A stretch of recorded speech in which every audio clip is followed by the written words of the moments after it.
Well, I'm glad to see all of you here tonight. If you don't know who I am, never seen me before, my name is Jacob, and I'm the student pastor here at CCC. Again, I am thankful, and I know all of our other volunteers and students are thankful that you're here tonight. We talked a little bit last week about a topic that is not all that common for the church to discuss. And I don't know why, honestly. I don't know why it's not a common thing for the church to discuss, because it's something that Jesus talked an awful lot about. And I'm guessing that it's something you may be looking for yourself. But before we even jump into talking any about it, I got a little story to tell you. My wife, she's sitting back there in the back. Her name is Haley. And Haley, she's awesome. She's amazing. Everyone give Haley a round of applause just because she's awesome. But I got to tell you a little story about Haley. So as much as I would like to tell you that we've been going to the gym consistently, sorry, Andrew, we haven't been going to the gym consistently lately. We were doing really, really well. And what we learned about Haley, me and Andrew both, we learned that Haley has a very suggestive mind, okay? And what I mean by that is, like, you can tell her that something's going to be extremely heavy, and then when she goes to lift it, you know what she's going to do? She's going to struggle because it's so heavy. Not because it's actually heavy, but because we said that it was heavy, okay? But the opposite of that is true too. We could give her something heavy and then tell her that it was light, and guess what she would not do? She wouldn't struggle, and she would just lift it like it was nothing, and we're like, holy crap, she's strong, all right? Like, it's crazy, and she is extremely strong.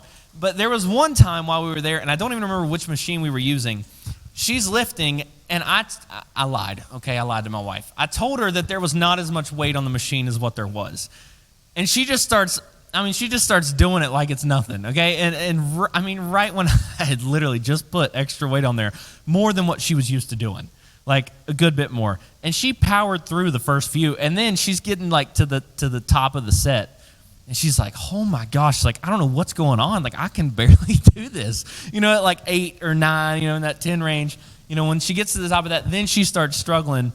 But she was totally fine at first and thought that was the normal weight.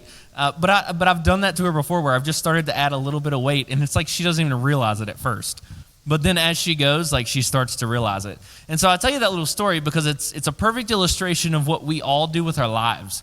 Okay, what we do is we start out with something that we may think we can handle, and then we start adding a little bit more, and then we add a little bit more, and we think we're totally fine when things start, but then as we progress, things get harder and harder and harder, and we get less and less rested, more and more stressed out, constantly feeling hurried, but what we end up doing is we just add a little more, because a little bit at a time doesn't seem like it's all that much. Right now, does this sound like any of you all, where you already have a lot going on? You have to go to school, so you've got classes and homework and things like that. And then you start playing a sport. And then you've got practices, you got to go to. You have games that you have to go to. You have maybe team dinners or team lunch or whatever you guys do. And then you add in your friends, and you're like, I really want to have more friends this year. Like, I want to have more friends or better friends or have stronger relationships than I had last year. So this year, I'm going to continue going to school. I'm going to take harder classes. I'm going to play a sport. I'm going to go to all the things that sport requires. And I'm also going to get some better friends this year. I'm going to really focus this year on having some better friends. And then you say, you know what, I want to serve this year. I want to, this fall semester, I want to start serving at church. Like, I want to start volunteering and do something. I want to do something. I feel like I should be serving. And then you start adding in, you know what, I really, really want this new thing that came out. I wonder what I could do to make some extra money in the midst of all these other things to get me to where I can afford to buy this new thing. Adults, you do the exact same thing, and you're going, you know what, my car just has a lot of miles on it. And my credit score is not terrible. So you know what? I'm gonna go out, and I bet you I could just get me a car. Even though I don't need a $25,000 car, I'm going to go get a $25,000 car because that's what I need right now, right? And we pursue more and more and more stuff. And then pile it on top of your lives, adults, on top of all the kids and the stress from work, you also now have debt that you have to constantly keep up with and pay because we're pursuing more and more. How about this one for all of us? Now we also want to have better, presence on social media. We want to add more or post more, or we want more followers, or we want more likes on the things that we post. So we work harder on making a better image, or we edit a little bit differently, or we add something else to that plate. And then even deeper than that, not only things, then we add on top of that our desire to please others. And now we're not just doing all the things that we wish we could actually do, even though we don't have the time to do it. We continue to try, and then on top of that, we pour on our desire to please people. Our desire for people to give us some form of affirmation, our desire for people to tell us good job, or our desire to make people think that we're a hard worker. And we just pile on more and more, but because we do it so slowly, we don't realize how much it's affecting us. And see, at first we think, I can handle this. I got this. It's just one more thing. I've got 5 minutes here that I can add this little thing in here. When in all reality, what's going to happen as we continue to go is we are going to get so burned out. We're going to get so tired that we can't move forward in all the things that we've added to our plate. And what seemed to be harmless and what seemed to be good intentions has turned into destroying us. But I want you to know tonight that there is a better way to live. You don't have to live in this. You don't have to function this way. There is actually a better way to live. Last week we read from Matthew chapter 11, verse 28. And I want to read that to you again tonight because that is the exact same place we're going to be talking about and preaching from. Matthew chapter 11, verse 28 through 30. It says, "Come to me, all who labor and are heavy laden, and I will give you rest. Take my yoke upon you and learn from me, for I am gentle and lowly in heart, and you will find rest for your souls. For my yoke is easy and my burden is light."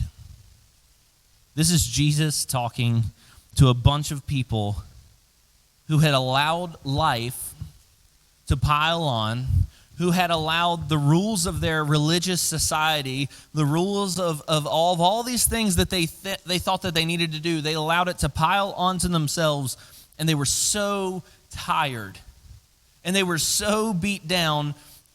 But I think that that's not just these people Jesus is talking to. I think that is where most of us are. And Jesus is saying to you the same thing that he said to them.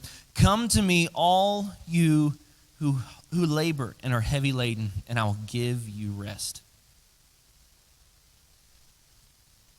There is a better way for us to live. And most of us in the room, I know there's not everyone in the room, but most of us in the room would say that we are Christians. And for those of us who are Christians, I've got to ask you the question, not asking you to respond to me, but think for just a moment.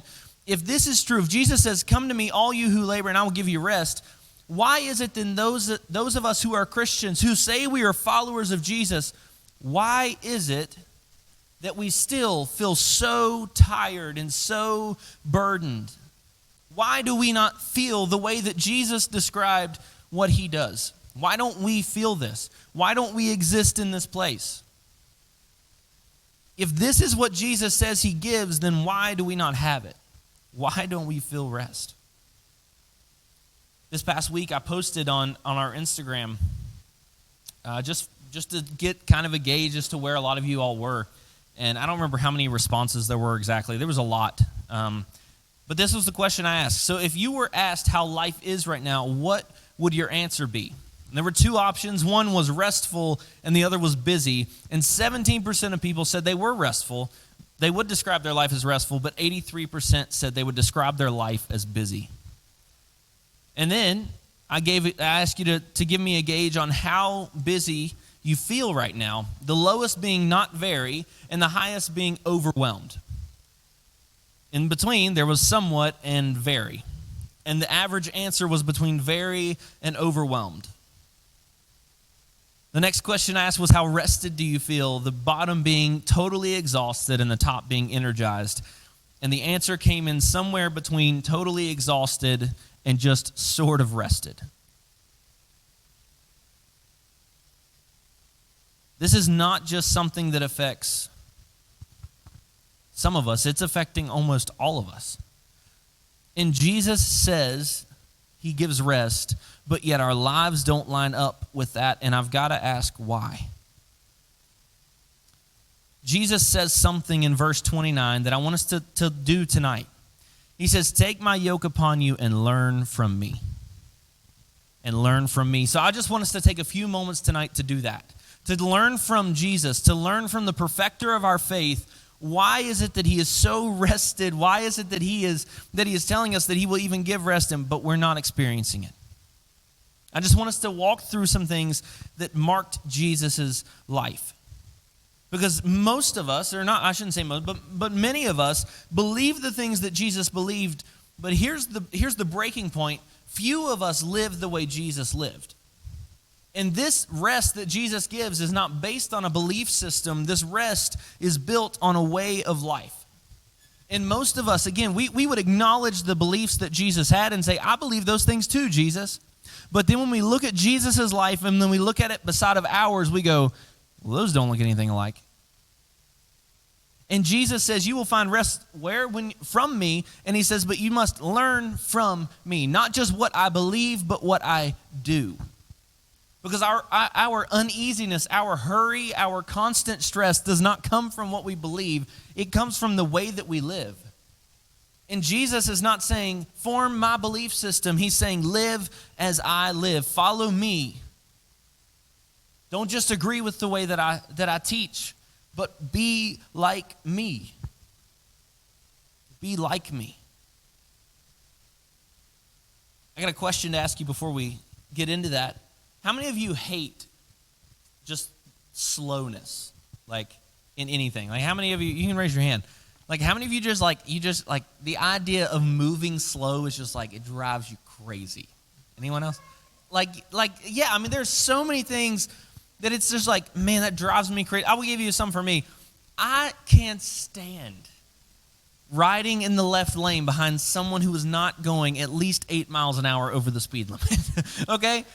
This is probably not good, but I'm going to admit this anyway. I set my speedometer when I'm on the interstate at 78, okay? That's where I set my cruise. It's a little high. I'm not going to lie. Don't do that. But that's where I've been setting my, and it's like when someone's going 75, I'm like, are you kidding me? Get in the right lane, you know? And most of the time when I do that, I'm not even in a hurry. Like I don't even need to be somewhere. I'm just driving home. Like it is not going to change, but maybe 60 seconds to a minute and a half between when I get home if that person was going 78 instead of 75, but I can tell you it drives me crazy, right? Like it drives me nuts. What about this one? You go to the grocery store, and maybe you go with your mom or your dad, or maybe, adults, you go, and you hate going to the grocery store and getting in these lines and just waiting for people to check out, right? Like you're like, thank goodness for the self-checkout. Anyone else like praising God for self-checkout? Because you can't stand waiting in the line behind someone who's checking out. Or like when you get there and there's someone writing a check in the grocery store and you're like, are you serious right now? Like, you're still doing that? That's what you're thinking. Like, why are we writing checks now? Or the lady who pulls out the massive coupon book, right? And she's like, I've got a coupon for this, and I've got one, and it's taking so long, right? And it's just driving you crazy. Again, you have nowhere to be, right? Like there's nowhere that you're supposed to be, but it drives you crazy, right? It's like, why are you going so slow? It doesn't make sense to me. What about this? Every time someone pauses or there's a moment of quietness, what do you do? Like think about it for a minute. What do you do? Anyone right now, just because I paused, look at their phone or reach for their phone? Just because I paused for 2 seconds. Anyone? Because why? Because quietness and these pauses in life make us uneasy. Because why? Because we're moving slow, and that's not what we like. We are in this place where we as a society are addicted to hurry. Even when we don't need it, even when we're not in a hurry, not being in a hurry is uncomfortable. Right? It's like, why is this happening? I don't like this. I want to move fast just so I can go wait something. Like I remember when we went to Colorado this past summer, when we got there, I had never flown before, but one of the people that was with us, my little brother's girlfriend, she described an airport as in just hurrying to wait That's what she said. It's like you're just hurrying up to wait. And it's like, I don't know, that just kind of clicked with me, kind of thinking about what we're talking about. We sometimes don't even have to be anywhere, but we're in a hurry to wait on something else. Or like we're not even needing to be in a hurry, but we love it, we crave it. But what I would suggest to you is maybe that's where so much of our stress is coming from. It's because we are addicted to hurry. Something you will never read a single time in all of Scripture is a story or a passage about Jesus doing anything other than walking. All right? I know that sounds funny, but you'll never hear a story about Jesus being in a hurry. Not even one. There's not a single example of Jesus and his disciples hurrying to get somewhere. Anyone think that's weird? Like Jesus, can you imagine how busy Jesus was? He was like a celebrity. Everyone knew who Jesus was. He needed to go and heal people. He needed to be in this place. Like all these people were following him. I mean, he was extremely popular for a while. I mean, he probably was busy, right? But did you know there's not one story of Jesus and his disciples running late? Or even one story about them doing more than a simple walk? Every story we hear about Jesus, he is in no rush whatsoever. Not at all. Listen to just some of these examples. Jesus is beginning his ministry. He's been living on this earth for 30 years. And in year 30, his ministry begins. He didn't start it when he was 17. He didn't start it when he was when he's 30 years old. That's when his ministry begins. And how does he kick off his ministry? With a sabbatical. Right? Jesus goes into the wilderness for 40 days to be with the Father. Jesus is baptized. This is the first story we read about him as an adult. And where does the Spirit lead him? To go work? Does he all right, let's get this on with. We got to draw off. We got things to do, right? No, the Spirit leads him into the wilderness where he spends time with the Father for 40 days. And in his time being there with the Father, he was being prepared to come into his full identity as God when Satan comes to him and tempts him, right? But he's been in the wilderness for 40 days with the Father. What about this one? Where does Jesus' first miracle take place? Anyone remember? In Canaan, doing what? He's at a wedding, at the feast, meaning he was at a party. Okay? They are at a party, and the party is coming to a close because they ran out of drinks. And what does Jesus do? Jesus says, no, don't worry, I got this. Let's keep going. I'm going to turn the water into wine. Right? Jesus doesn't just stop. So Jesus, who's this busy, this busy man on earth, takes the time to not just go to a party, but he extends it and stays the whole time. How many of us, when we go somewhere, are constantly like, man, I don't even know if I can stay for this whole time because I got something else I got to go be at. Like, I've got this coming up. I definitely can't stay for any extra time, right? Like, I know exactly when I got to leave because if I don't leave by this time, I'm not going to be able to get to the next thing that I got to be at. And Jesus stays the whole time and then some. And then some. Jesus, when he's coming into the city, nearing the end of his life, does anyone remember what Jesus rode into the city on? A donkey. A donkey. Anyone ever seen a donkey in a sprint? No? No? You haven't seen that, have you? No, Jesus doesn't ride a horse that's fast, right? Right? Jesus, he rides a donkey. I would imagine that God entering into a city would be walking in on, not just walking, but on a just like, one of those slow motion trots on a horse, just riding in on a white horse, and his hair is flowing in the wind, and the mane is like, like that's what I imagine. But no, he's on a donkey that's going, I imagine, extremely, extremely slow. He could probably just outwalk it. Like, let's be honest. Like Jesus probably could have walked faster than this donkey was walking, right? There are so many examples of Jesus going slow. And Jesus not being in a rush when we think that maybe he should be. There's so many stories of this. And I've got to ask the question, like, why are we so rushed if we're following a Savior who isn't? Like, why are we actually so rushed?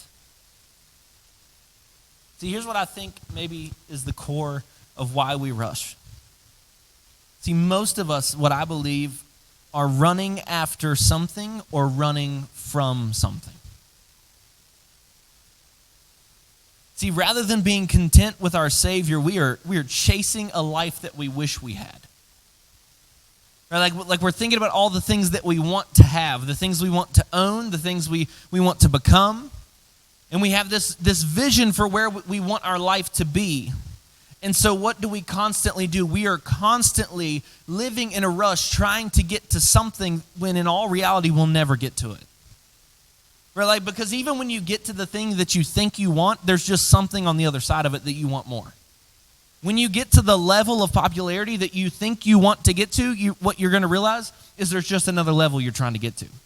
And so we live in a constant state of rush and busyness and hurry trying to get to something that's unreachable. Like, we'll never get to the thing we want, but yet we're going to live our lives in such a rush and hurry trying to get there. Or it's this, that we live in such a way that we're running from something, right? Like, we're trying to prove something to everyone around us. Right? Like, some of you may be like, yeah, I'm a really hard worker. When in all reality, you're not a hard worker. All you want to do is prove to someone something about you, that someone believes. You heard someone say something, and so you want to prove that you're not that. You want to prove to someone, no, I am strong. I can work hard. I can do this. It's not even coming from you. It's coming from you running from something. Maybe it's something you're trying to prove that you are. Maybe it's something that you're trying to prove that you're not. Maybe you went through some form of abuse or some form of, physical or emotional or I don't know what, some form of abuse, and you're trying to prove yourself now. Most of us, I would guess, are running for something, after something, or from something. What about this? In our relationships, we want to be married one day, so we rush our relationships. Like, we have such a strong desire to be married one day that we just can't imagine waiting on anything in that relationship.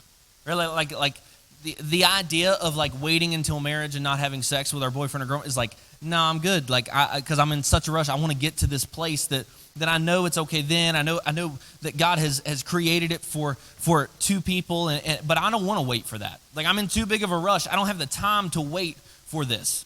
Like, I've got other things to do. I want to be in that place. So I'm gonna rush now. Or you're trying to rush to become wealthy. Because again, you've got a picture of a life that you do not have because you're not content with your current life and you want to be something else. Or it's happiness. Maybe that's what it is. Maybe you think that if you will do more, if you'll get to this place, you'll finally be happy. Because you're so discontent with your life now. So you live and exist in a rush, trying to get away from where you currently are. Because you just want to be happy. What about this one? What if we're trying to find rest?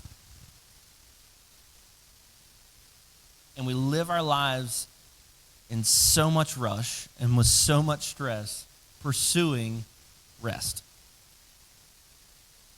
Isn't that one ironic? But isn't that where so many of us live? Like, we want to be restful. We want to exist in a place of rest, but yet we're trying to find it and we're working so hard to get to it that we actually are never going to get there. When Jesus is saying to all of us, no matter what we're running from or running to, Jesus is saying none of those things are going to help you find rest. None of those things are going to satisfy you. Learn from me. And what does Jesus say right after he says, learn from me? Take my yoke upon you and learn from me, for I am gentle and lowly in heart. And you will find rest for your souls. Gentle and lowly in heart does not describe most of us, because we would describe ourselves as, we're just trying to get somewhere. We're grinding, we're working hard. We're like, this is where I want to be, but yet we can't get there. And Jesus is saying, no, I want you to be calm. I want you to be slow. I want you to come to me and find rest. Because I'm gentle and lowly in heart.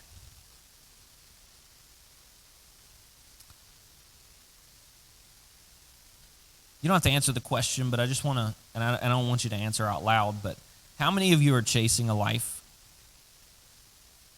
that you don't have? How many of you are chasing after things that you know are really never going to satisfy you? How many of you are running from something? Let me tell you, whenever you reach whatever that thing is, whether the thing you're running from or the thing you're running to, life is still not going to satisfy you. You will be just as discontent as you are now. You will be just as stressed. You will be just as pressured. You will be in the same place you're in right now. Because you cannot find rest, true rest, in anything but Jesus. I know you think you can. I know you're thinking, well, I'm going to try. I'm going to try to find it in this. I'm telling you, you will not find rest in anything other than Jesus. And simply what we have to do to find it, he says, come to me. And I will give you rest. Learn from me. Don't just adopt my belief system. Adopt my way of life. Live as I live. Walk as I walk. And in that, you can find rest. Has anybody ever heard of this word Sabbath? Anyone ever heard of that word? Yeah. Sabbath was the day that is supposed to be on the seventh day of the week. God, it says in Genesis, he created the world in 6 days, and then on the seventh day, he what? He rested. Now, we know God is all-powerful, meaning that on day 7, he wasn't actually taking a rest, but he was setting an example. It wasn't because he was worn out. It wasn't because he was like, golly, I don't know if I can keep doing this. Like, I just got to find rest, right? Like, God is all-powerful. What he was doing was setting an example for us. He was setting an example for the people that he created. But not only that, God, on the seventh day, entered into his creation. His presence filled his creation. That's what happened on day 7. God didn't go lay on a couch. God didn't turn on Netflix. What God did was he filled his creation. His presence filled creation. And what I'm trying to suggest to you maybe is that if we would take our time, if we would slow down long enough in our rest, God may do the exact same thing in us. See, when we slow down, when we get quiet, when we seek his presence, God will do the same in us. But so many of us are going so fast. We're trying to do so many things that we're not slowing down and resting long enough for God's presence to fill his creation that is us. And I'm telling you that if we would just slow, if we would just take our time and worship and spend time with him, that he would do the same with us. Because see, here's the thing. Jesus, in the New Testament, tells us that Sabbath is no longer a day. You know, there are people who argue over, well, no, the Sabbath was on Saturday. No, the Sabbath was on Sunday. The Sabbath is what... Literally, all of those are irrelevant conversations because Sabbath is not a day. Sabbath is a person. His name is Jesus. See, Sabbath is not something that we find in a simple day, but Sabbath is a person. Sabbath is Jesus. And so tonight, to close out, I just want to ask you and suggest to you, and even spur you on maybe, to slow down long enough to experience Jesus.